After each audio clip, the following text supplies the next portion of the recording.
Meurig Thomas didn't survive to see this book in print. He died just after its completion in November 2020. It was for him a labour of love to celebrate an institution he'd admired from childhood and which he'd served so well. It displays his own qualities as a polymath. He is fascinated by the personalities of scientists and relished the poetry of their work. His book is adorned with wonderful historic images of the dramatis personae spanning 2 centuries, among whom he will deserve a high place in future histories. It is, like the best RI lectures, insightful, eloquent, and entertaining, fitting memorial to him and part of his enviable scientific legacy. Preface.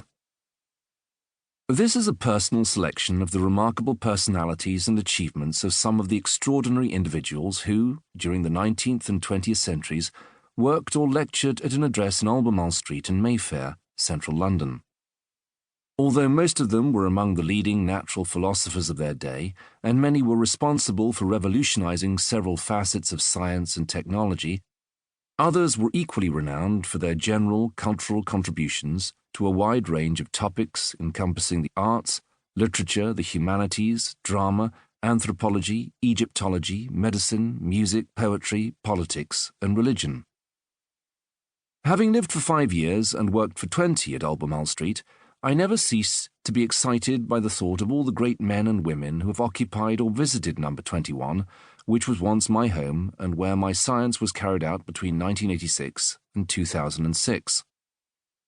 For reasons I describe in this book, I doubt whether there is any street in London or any other city in the United Kingdom that has hosted such a galaxy of stars who have so profoundly influenced human life and affairs. Moreover, more famous scientists have lived at number 21 than in any other house in the world.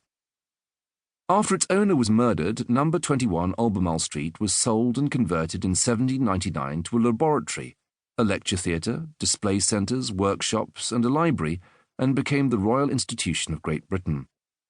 This body was granted its royal charter by King George III in January 1800, thanks largely to the efforts of its founder, the picaresque, American-born Count Rumford of the Holy Roman Empire, assisted by others such as the abolitionist and philanthropist William Wilberforce, the reclusive and taciturn Henry Cavendish, known in his time as the richest of the wise and the wisest of the rich, and the powerful president of the Royal Society, Sir Joseph Banks. The Royal Institution, henceforth RI, is the place where the first British recipient of the Nobel Prize, Lord Rayleigh, worked and gave regular popular science lectures in the period 1895 to 1907. It was also where Kathleen Yardley, later Dame Kathleen Lonsdale, the militant pacifist 10th daughter of an Irish postmaster and the first woman to be elected Fellow of the Royal Society, worked for more than 20 years in the first half of the 20th century under the aegis of Sir William Henry Bragg, another Nobel Prize winner and a facilitator of modern molecular biology, which had its seminal roots in Albemarle Street.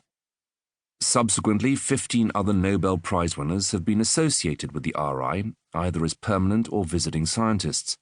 But as well as being a premier centre of scientific research in both the 19th and 20th centuries, it is also, and remains, one of the most famous venues in the world for the popularisation of science and the dissemination of numerous general cultural topics. It is also the place where 2 of the greatest physical scientists in history, Sir Humphrey Davy and Michael Faraday, worked and popularised science. Hundreds of eminent authorities from the UK and abroad in widely different fields have also presented their work there, such as the crime writer Dorothy L. Sayers, Ernest Rutherford, Guglielmo Marconi, Howard Carter, Edwin Hubble, and the US anthropologist Margaret Mead.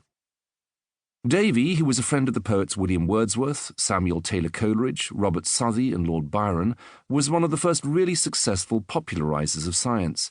He invented the influential, life-saving miner's safety lamp, for which he was rewarded by the Tsar of Russia, and for other work presented with a gold medal by the Emperor Napoleon when France and the UK were at war. Also, his exceptionally equipped laboratory in Albemarle Street in his day outclassed all of the scientific laboratories in the colleges of the universities of Oxford and Cambridge. Davy's protégé, Michael Faraday, is acknowledged as one of our greatest scientists. Ernest Rutherford, a visiting professor at the RI, referred to Faraday, a former bookbinder, as the greatest discoverer ever. Faraday also became a brilliant popularizer of science to children.